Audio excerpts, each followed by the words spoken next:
Years ago, the gate opened at 6:04 in the morning. Marcus walked through it with a clear plastic bag. Inside the bag was a toothbrush, a change of clothes, a Bible someone had given him in year 3 that he had never opened, and a notebook, spiral-bound, the cover worn soft from 8 years of handling. 147 pages filled front to back in small, careful handwriting. He stopped on the other side of the gate, looked at the sky. It was the same sky, same color, same Georgia morning blue, but it felt different on this side of the fence, and he stood there for a moment just letting it be different. Mama!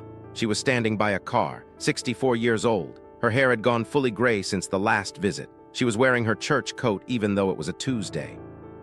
She didn't say anything. She just walked to him and put both arms around him and held on. He held on back. They stood there for a while, then she pulled back, looked at his face, put one hand on his cheek.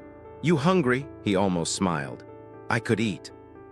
She drove him to a Waffle House on the highway because she knew it was his favorite, and because she had been planning this breakfast for 3 years since she found out he was getting out, and she had done the math on what she could spend, and she had set aside $12 a week for 8 months to make sure she could pay for it without worrying. He ordered the all-star special with extra bacon.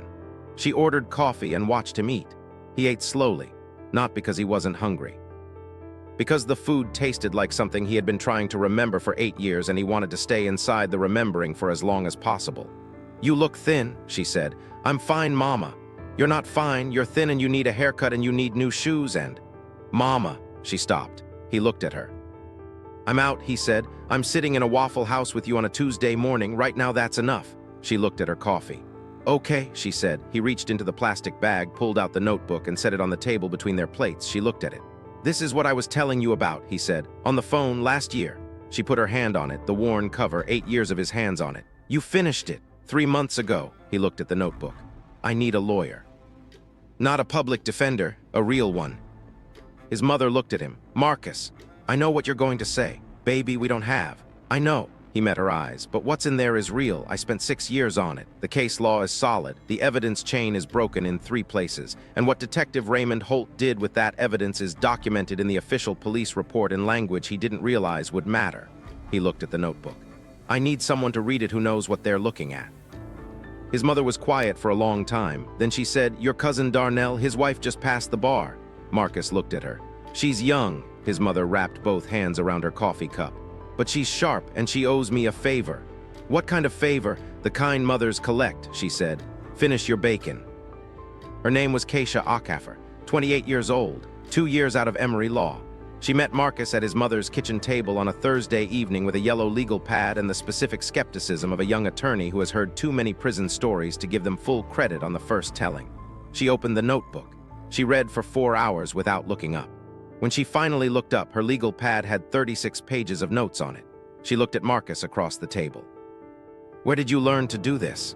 "Prison library," he said. "And a paralegal named Torres who taught legal research in the education program for 3 years before they cut the budget." Keisha looked back at the notebook. "Detective Raymond Holt," she said. "The DNA evidence he submitted as collected from the scene." Marcus nodded. "The chain of custody documentation shows a 14-hour gap between collection and submission to the lab." "I know. And in that 14-hour window, his DNA was entered into the system from a prior arrest, an arrest where a sample was collected." Marcus said it flat and clear, the way he had practiced saying it in his cell for 6 years. "He had access to my DNA before the crime scene evidence was submitted, and the crime scene sample matches the prior arrest sample in 17 of 17 markers, which is statistically impossible in a legitimate collection unless it's the same sample," Keisha said. "Unless it's the same sample." Keisha closed the notebook, looked at Marcus. "Why didn't your trial attorney catch this?" Marcus was quiet for a moment. "Because my trial attorney was a public defender with 42 other cases and 7 minutes to review my file before trial." He said it without bitterness, not because he wasn't bitter, because he had spent 8 years converting the bitterness into something he could use. Keisha picked up her legal pad. "I'm going to need 3 weeks," she said, "to verify everything, cross-reference the case law, build the filing." Marcus nodded. "If it holds up the way I think it does." She stopped. She looked at him.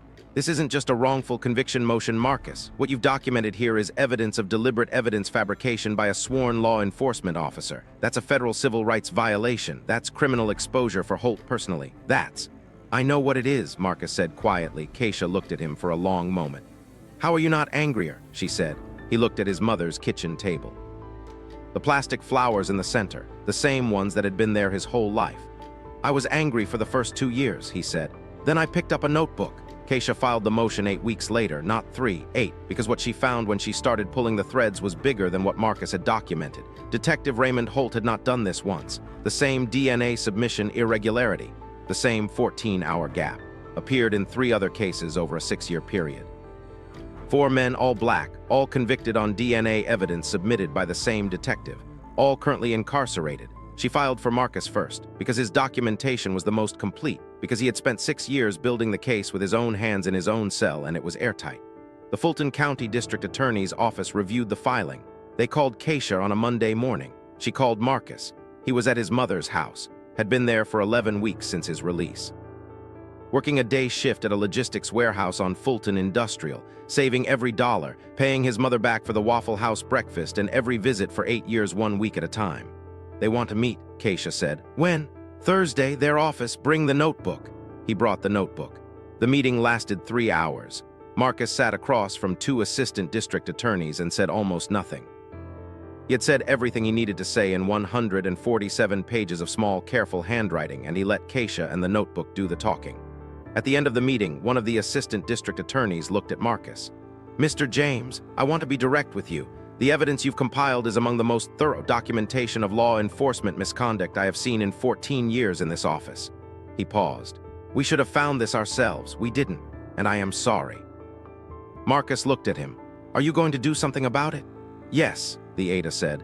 "We are." Detective Raymond Holt was placed on administrative leave pending investigation 4 days later. The FBI's Civil Rights Unit opened a parallel investigation 2 weeks after that. The 3 other cases Keisha had identified were pulled for review.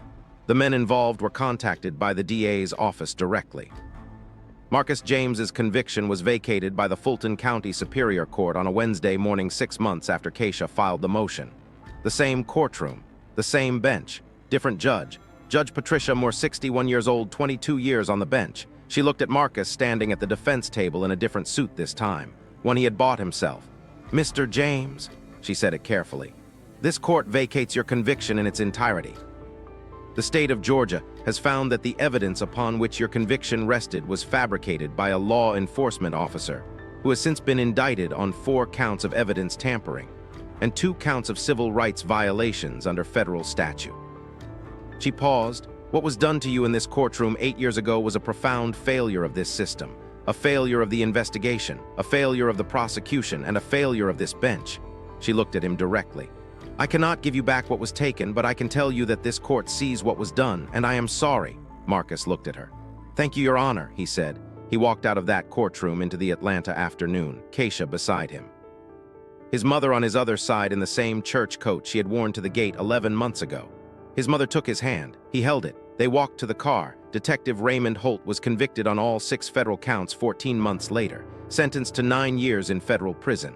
The same judge who had presided over Marcus's original trial, retired by then, issued a public statement expressing deep regret for his role in the failure. It was not enough. It was also the most anyone had ever said. The 3 other men whose cases had been reviewed were released within 8 months of Marcus's exoneration. Their cases had been built on the same fabricated evidence. The same 14-hour gap, the same detective. Marcus attended every single one of their release hearings, stood outside every gate. The last one, a man named Jerome Webb who had served 11 years, came through the gate and saw Marcus standing there and stopped. "Who are you?" Jerome said. Marcus held out his hand. "My name is Marcus James. I did 8 years on Holt's evidence. My attorney found yours while she was working mine." Jerome looked at his hand, then took it. "My mother made a big breakfast," Marcus said. "You hungry?" Jerome looked at him for a moment. Then he said, "I could eat." Marcus used the civil settlement from his wrongful conviction lawsuit to open a legal research nonprofit in Atlanta. He named it after the paralegal who had taught him in prison. The Torres Foundation. Its mission was simple: providing legal research support to incarcerated individuals who could not afford attorneys and believed they had been wrongfully convicted. In the first 2 years, the Torres Foundation contributed to the exoneration of 11 people in Georgia. Keisha Acaffer became the foundation's lead attorney. She left her firm on a Friday, started at the foundation the following Monday. She took a 40% pay cut and did not tell Marcus until after she had already given notice. He found out on her first day. "Keisha, you didn't have to." I know, she said. She sat down at her new desk.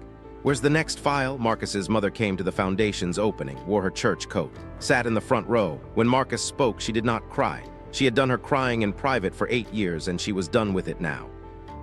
She sat in the front row and watched her son speak to a room full of people about what a notebook could do if you had enough time and enough belief in your own name. After it was over, she found him at the back of the room. She put her hand on his face. You did good, she said. He covered her hand with his. You first, he said. If this story moved you, share it with someone who needs to hear it today. Subscribe for more stories about people who kept building when everything was taken. And drop a comment. Tell me about a time you refused to let what was done to you be the end of your story. First person to comment gets pinned.